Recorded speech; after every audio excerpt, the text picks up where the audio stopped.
Students, आज हम part 5 मिठाई वाला कहानी को पढ़ेंगे।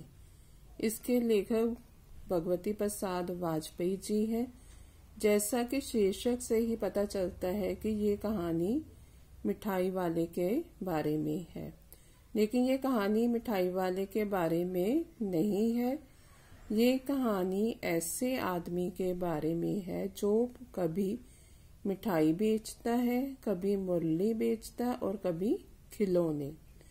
वह एक फेरी वाला है जो गलियों में घूम घूम कर अपना सामान बेचता है। तो आइए अब कहानी को शुरू करते हैं। बहुत ही मीठे स्वरों के साथ वह गलियों में घूमता हुआ कहता, बच्चों को बहलाने वाला, खिलौने वाला। इस अधूरे वाक्य को वह ऐसे विचित्र किंतु मादक मधुर ढंग से गाकर कहता कि सुनने वाले एक बार अस्थिर हो उठते। उसके स्नेहाभिषिक्त कंठ से फूटा हुआ गान सुनकर निकट के मकानों में हलचल मच जाती। छोटे छोटे बच्चों को अपनी गोद में लिए युवतियां चिक्कों को उठाकर छज्जों पर नीचे झांकने लगती। गलियों और उनके अंतव्यापी छोटे छोटे उद्यानों में खेलते और इठलाते हुए बच्चों का झुंड उसे घेर लेता और तब वह खिलौने वाला वहीं बैठकर खिलौनों की पेटी खोल देता। बच्चे खिलौने देखकर पुलकित हो उठते। वे पैसे लेकर खिलौने का मोलभाव करने लगते। पूछते, इचका दाम क्या है? और इचका। खिलौने वाला बच्चों को देखता और उनकी नन्ही नन्ही उंगलियों से पैसे ले लेता और बच्चों की इच्छा अनुसार उन्हें खिलौने दे देता।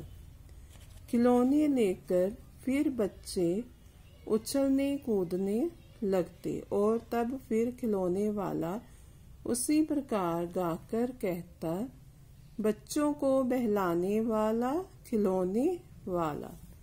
सागर की हिलोर की भांति उसका ये मादक गान गली भर के मकानों में इस ओर से उस ओर तक लहराता हुआ पहुंचता और खिलौने वाला आगे बढ़ जाता। राय विजय बहादुर के बच्चे भी एक दिन खिलौने लेकर घर आए। वे दो बच्चे थे, चुन्नू और मुन्नू। चुन्नू जब खिलौने ले आया तो बोला, मेला गोला कैचा चुंदल ए। मुन्नू बोला, ओल देखो मेला कैचा चुंदल ए।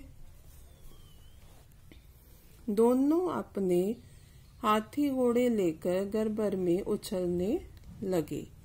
इन बच्चों की माँ रोहनी कुछ देर तक खड़े खड़े उनका खेल निरखती रही।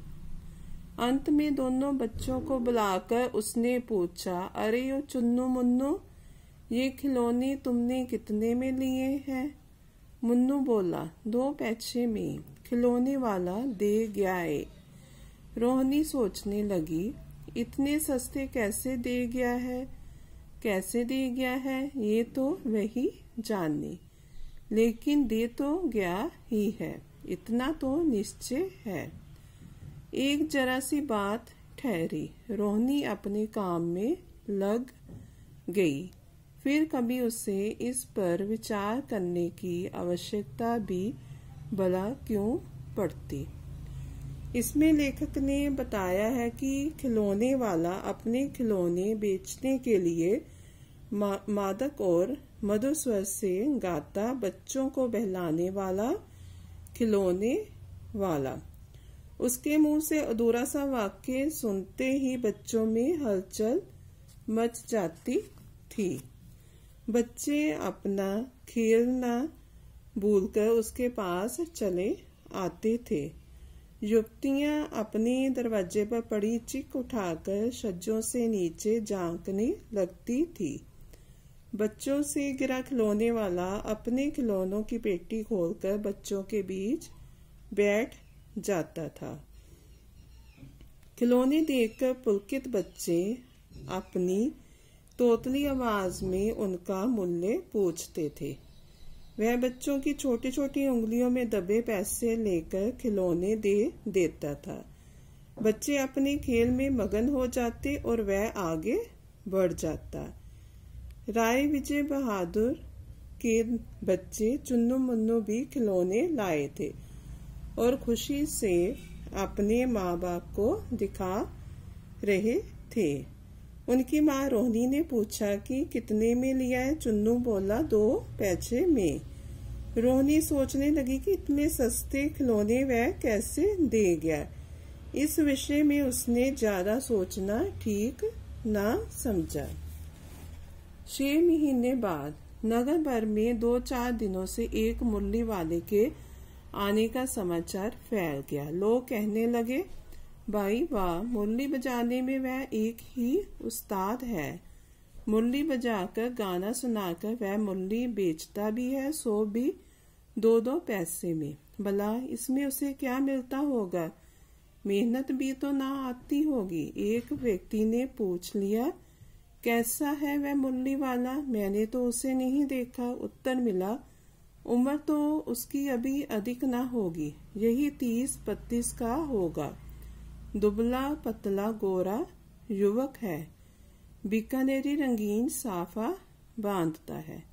वही तो नहीं जो पहले खिलौने बेचा करता था? क्या वह पहले खिलौने भी बेचा करता था? इसमें लेखक ने बताया है कि 6 माह बाद नगर में एक मुरली वाले के आने की चर्चा जोरों पर थी। लोग मानते थे कि वह मुरली बजाने में काफी निपुण है। वह मुरली बजाकर गाना सुनाकर 2 पैसे में मुरली बेचता है। इससे पता नहीं उसे क्या मिलता होगा। मुरली वाला 30-32 साल का गोरा दुबला पतला नवयुवक था जो बीकानेरी साफा पगड़ी बांधता था। लोगों ने सोचा कि यह वही खिलौने वाला तो नहीं है। ओके स्टूडेंट्स, आज हम यहाँ तक ही पढ़ेंगे। नेक्स्ट पेज हम नेक्स्ट वीडियो में करेंगे। थैंक्स।